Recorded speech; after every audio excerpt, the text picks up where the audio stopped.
Hey everybody, I just wanted to come through with a little impromptu post. A couple of days ago, I made a post about nurses and CNAs that it's okay for you to set boundaries at work. Healthcare workers are notorious for kind of being put on this pedestal, if you want to call it that. There are high expectations of us. We're expected to always, and I mean, it doesn't matter how we feel personally. We're not feeling good. We're tired, burnt out, whatever. We're always expected to go above and beyond.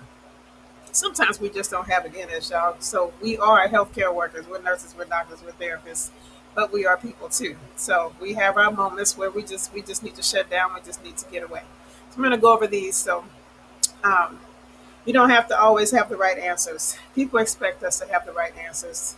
Most of us expect ourselves to have the right answers. But what you need to remember is that medicine is a practice. It's the practice of medicine. We are constantly evolving, we're constantly researching. You consult with your colleague who's maybe had a different experience than you maybe had a different experience than them, and that's how you get more information. So the best thing to do if you're asked a question that you're not sure of, you can say, you know what, I'm not sure about that. Let me go find out. Let me go check that out and I'll come back to you. That is totally okay. What is not okay is to not come back. Even if you don't have an answer, you can come back and say, you know what, I've been checking it out. So far, I haven't gotten anything back, but I will keep checking and I'll keep you updated on what I find out.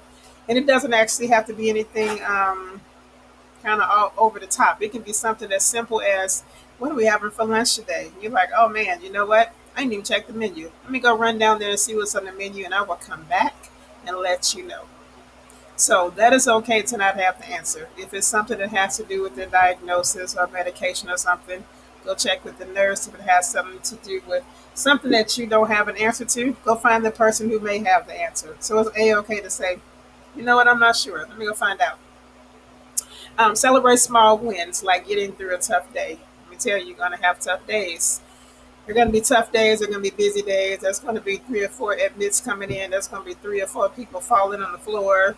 There's going to be family members coming in. There's going to be doctors looking for you because they want to know where the patient is and they can't find the nurse. And so you're going to come in the morning and it's supposed to be 5 of you working the floor. 2 people calling in. They tell you, well, you know what? I was not able to find a replacement. So now all 3 of you are going to have to cover this floor. It's going to be a crazy day, which means that anybody who was supposed to have a shower, you're going to give them a bed bath most likely. Anybody who was supposed to get up and go to the dining room to eat, you're going to stay in the room and have room trace. So this is when you and your team get together and collectively say, hey, let's do this together. Let's go tag team these rooms and we're going to knock this out together. I'm going to flip her over. You do that side. You flip over. I'll do this side. We're going to make this bed up together, knock it out, go to the next room. That's how you get through it. And at the end of the day, it's like, heck yeah, we did this. We made it. If you need a moment or a day or 3 days to rest or reset, that is okay as well. Now, if you need a moment, you're at work, it's hectic, it's crazy, call lights, patients fussing at you, the nurse is just tripping, people called in, you just got a bad phone call from somebody, whatever it is okay to say, I'm going to step out for about 5 minutes. Can you cover my call lights for me? What is not okay is to step out and not have your call lights covered because now those patients are not going to be taken care of. But just step out and say, you know what, I need 5 minutes. Go step out, inhale, exhale, jog in place, find some videos that are funny, make yourself laugh for 5 minutes. Go and talk to somebody who makes you feel good, therapist, nurse, another CNA on another hall who may be on a break. You two taking a break together for 5 minutes. Come back, wash your hands, jump back in, right? That's okay to do.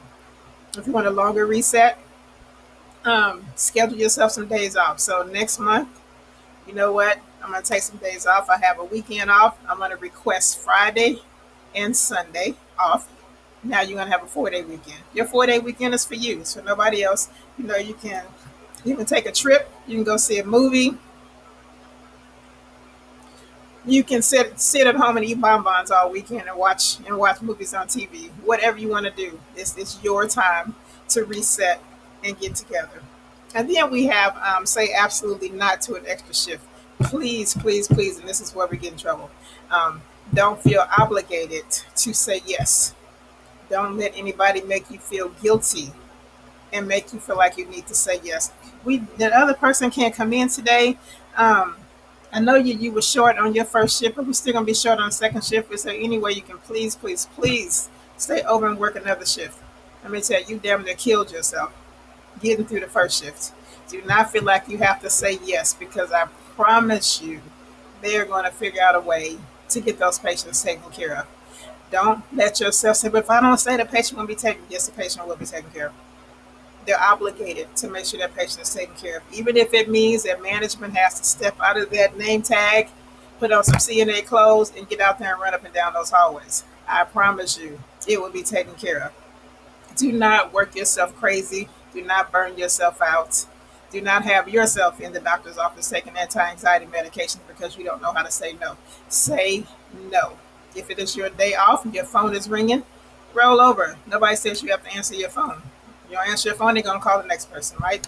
Do not feel obligated to work extra shifts and work yourself into a rut. Now, if you just want to work extra shifts because you like the money, you got something you need to buy, you're trying to pay some bills, buy clothes for the kids, take a trip, whatever, that's all good. But don't work extra shifts because you feel guilty. Because I've been a nurse 34 years. Sugar. I'm not just a CNA instructor. Been a CNA instructor since 2011, but I've been a nurse for 34 years. And let me tell you, they will find somebody. Those patients will be taken care of. The patients will never not have somebody to take care of them. So it's okay to say no. Don't feel guilty. Say no. Walk away. Do your thing. Be about your business. Okay. Leave work and immediately into your silence era. It is okay to leave work and just shut everything off. Leave work, go home, take a shower, turn on the fan, get up under the covers, take a nap, knock everything out. I don't want to talk to nobody. I don't want to see nobody. I don't want to hear nobody. You can do that. Set some time. You can do it for the rest of the night. You can do it for the first hour that you get home. Whatever. It is okay to just shut it down. And in the use of dark humor to cope. We all have things that we use to cope, right? Comedy is the best thing. My favorite comedy is the Golden Girls. I love watching the Golden Girls. They just make me laugh. They came out back in the 80s, but they're still funny. Also, I love fighting movies. I love vampire movies. So I like to watch stuff where people get flipped and tossed and slammed. That's just me. That's how I that's how I de-stress. But dark humor. Humor is good. Just make sure that when you're exchanging dark humor, that it is with somebody who is not easily offended. We are in a time where people are offended about everything. So be very, very careful, because you do not want to say something that is innocent and then have somebody else be upset and report you. So just make sure that you are interacting with like-minded people. Just be very careful, protect yourself. But we need to do whatever we can to protect our spirit, to protect our peace of mind. Okay, and this also goes for interviews. I'm just gonna bring this up real quick. This is not an interview post, but I always tell my students this because I learned this over the years. When you're being interviewed, you need to interview the person who was interviewing you, because not only are they trying to decide if they want you to work there, you're trying to decide if you want to work there. So as they're asking you all these questions, take notes, take notes, take notes. And then when they get to the point to where they say, do you have any questions? Look at your notes and hit it. Hit it. Every time they say something, when you answer a question, you want to say, okay, so what about this? And for what about this? And then how does this work? You didn't mention this process. How does this process work? So anything that will help you to feel comfortable and peaceful in your job, and will let you know. Maybe in the interview, they mentioned something about the schedule. You're not sure about what they mean. So you say, you know what, you mentioned the schedule a little bit. Um, how does this work? And maybe what they say is not going to work for you, because maybe the advertisement said that you were going to be obligated to work up to 3 days per week because it's an on-call position. But then when you get in the interview, they tell you, no, this is a 5 day a week. And you're like, wait.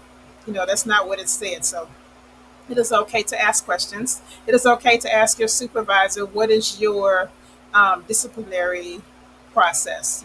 How do you talk to your staff when something is wrong? How do you talk to them? You pull them to the side. What is your style? What is your communication style? Are you accessible to your staff if they're having problems, if they have questions? So these are the things that you want to bring up. And that was just a real quick thing because interviews are happening a lot. I have a lot of students who have graduated. And so some of them do ask me. I send some of them interview videos. So do your research, but do not be afraid to interview the interviewer, because again, just like they are checking you out, you need to be checking them out. Okay, because you need to make sure that you're happy. You don't want to get up in the morning and go to work and just be like, I got to go back here again. No, you want to be like, oh yeah, this is gonna be a cool job, right? Every place has its ups and downs. No, that's not the thing right now that we're talking about. Just make sure that as a whole, it's going to be someplace you're going to desire to go. So ask those questions, and that is it. Nicole is out. You all have a fabulous day. I'm going. Don't forget to check out my CNA test prep activity books on Amazon.